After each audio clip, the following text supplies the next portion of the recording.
Bismillahirrahmanirrahim. Kiai Haji Ali Mas'ud atau lebih dikenal dengan sapaan Gus Ud.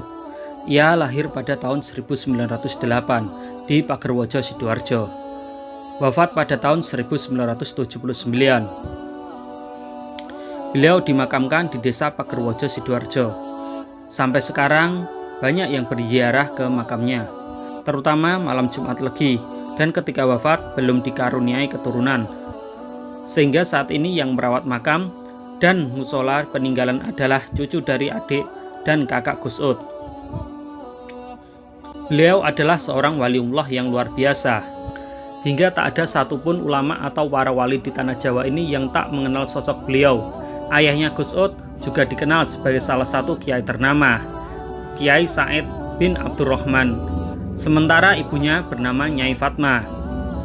Selama hidupnya, Kiai Haji Ali Mas'ud sangat ringan tangan, memberi motivasi atau pencerahan pada yang membutuhkan. Beliau sering menjadi rujukan para kiai di Jawa Timur untuk memecahkan problematika umat Islam. Gus Ud ikut berkiprah menyebarkan Islam dengan berdakwah kepada tamu-tamu yang datang ke rumahnya. Dia memang tak membangun pesantren, tapi muridnya tersebar di penjuru Jawa dan luar Jawa. Hidayatullah, salah satu cucu keponakan Kiai Haji Ali Mas'ud, menuturkan, kakeknya itu memang tidak mau langsung membuka pesantren kalau menyiarkan agama Islam secara tidak langsung, tapi beliau memberi wejangan kepada siapapun tamunya yang datang. Beliau juga menjadi rujukan kiai yang ada di Jawa Timur untuk memecahkan masalah terkait agama Islam. Ketika kita membicarakan sosok wali satu ini, kalangan Nahdliyin pasti banyak yang tahu kisah-kisah tentang beliau. Menurut kisah yang lainnya, Gus Ud mendapatkan derajat kewalian itu sejak masih kecil.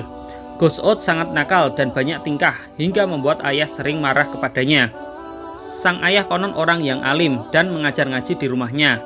Setiap ayahnya mengajar sering terganggu oleh suara-suara teriakan Gus Ud kecil itu, hingga sang ayah memarahinya, bahkan memukulnya dengan kayu kecil. Nah, dari situlah sang ayah melihat keanehan pada diri sang putra tersebut. Suatu saat ayahnya menegur beliau sambil membentak, "Kamu ini banyak tingkah, makanya nggak bisa ngaji." Kemudian si kecil Gus Ud menimpali teguran ayahnya, "Ngajar ngajinya saya ganti ya." Ayahnya heran dengan ucapan anak yang baru berusia 8 tahun itu. Gus Ud langsung mengambil kitab kuning ayahnya tersebut dan langsung membacanya. Meskipun kitab itu gundul, tidak ada harokatnya, Gus Ud kecil itu lancar membacanya. Berikut penjelasan semua keterangan kitab itu. Subhanallah, ayahnya terheran-heran. Sejak itulah sang ayah membiarkan saja apa yang dilakukan putranya itu. Gus Ud tidak pernah sekolah, tidak bisa membaca dan menulis. Namun beliau bisa membaca Al-Quran dan kitab-kitab lainnya, sehingga wajar kalau beliau menjadi rujukan kiai di Jawa Timur untuk memecahkan masalah keislaman. Dalam kisah yang lainnya, saat itu musim haji. Gus Ud berangkat haji bersama-sama dengan Kiai Haji Mas Yubair bin Haris. Ketika itu jamaah haji mau diberangkatkan. Di dalam pesawat itu, Gus Ud membaca marhabanan dengan suara keras dan tidak teratur sambil memukul-mukul sesuatu yang dipakai untuk musiknya. Semua yang melihat tidak berani melarang, karena seluruh penumpang paham siapa itu Gus Ud. Hanya salah satu awak pesawat lelaki menegur Gus Ud dengan halus. "Maaf Pak, pesawat mau berangkat, tolong berhenti dulu," katanya. Lalu Gus Ud berhenti membaca marhabanan itu dengan hati yang dongkol. Dan lalu apa yang terjadi? Sampai beberapa jam mesin pesawat itu tidak mau hidup. Setelah sampai serangkaian pemeriksaan ternyata tidak ada masalah, tetapi tetap saja tidak bisa hidup mesinnya.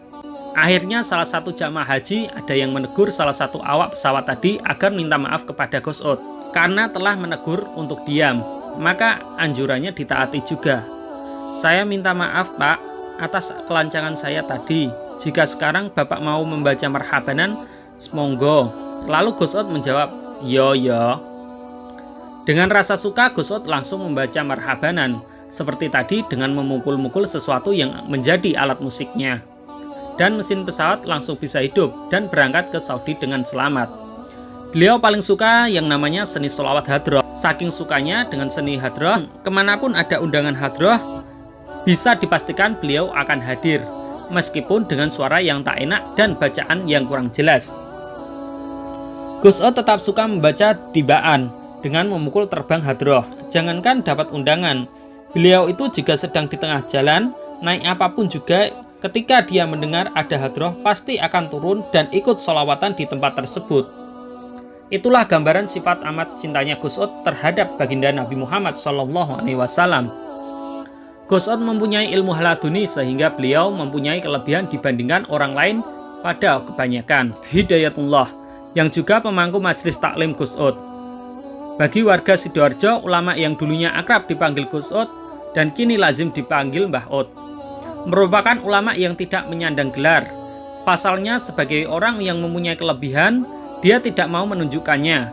Bahkan dalam turut menyiarkan agama Islam, dia menggunakan kelebihannya itu untuk memberikan pemahaman bagi umat muslim dan non-muslim. Bagi warga Sidoarjo, Gus Od bukan hanya kiai yang mempunyai kelebihan, bisa mengobati orang sakit dan kelebihan lainnya. Namun, Gus Od juga ikut menyiarkan agama Islam melalui pemikirannya. Beliau menyebarkan Islam juga di daerah Sidoarjo. Gus Od termasuk pengikut Naksabandiyah. Meski begitu, jemaah yang datang ke sini umum tidak hanya Naksabandiyah, kalangan Nahdlatul Ulama juga ada. Area makam Gus Od punya kegiatan rutin setiap malam Jumat Legi, di antaranya terbangan, tahlilan, sholat malam, pengajian, sampai tengah malam. Di hari Minggu sore, agenda dikhususkan untuk jamaah Thariqat Naksabandiyah Qadariyah. Sementara Selasa pukul 9 sampai 12 malam ada acara Ishari se-Kabupaten Sidoarjo. Untuk hari lain seperti Jumat Wage tidak ada kegiatan, tapi masjid tetap menggemakan ayat Al-Quran. Peziarah sendiri datang 24 jam setiap hari. Di hari biasa kira-kira 300 sampai 500 orang. Bahkan kalau weekend dan malam Jumat bisa sampai ribuan orang. Peziarah bisa datang dari berbagai kalangan, baik mulai dari santri, pelajar, dan warga sekitar. Tidak ada yang tahu seperti apa kegiatan istiqomah khusus yang Gus Od lakukan selain zikir. Beliau sendiri di Qadariyah Naksabandiyah. Jika bisa dibilang karomah beliau serta-merta kehendak Allah Subhanahu wa Ta'ala. Masih banyak cerita mengenai keanehan Gus Od.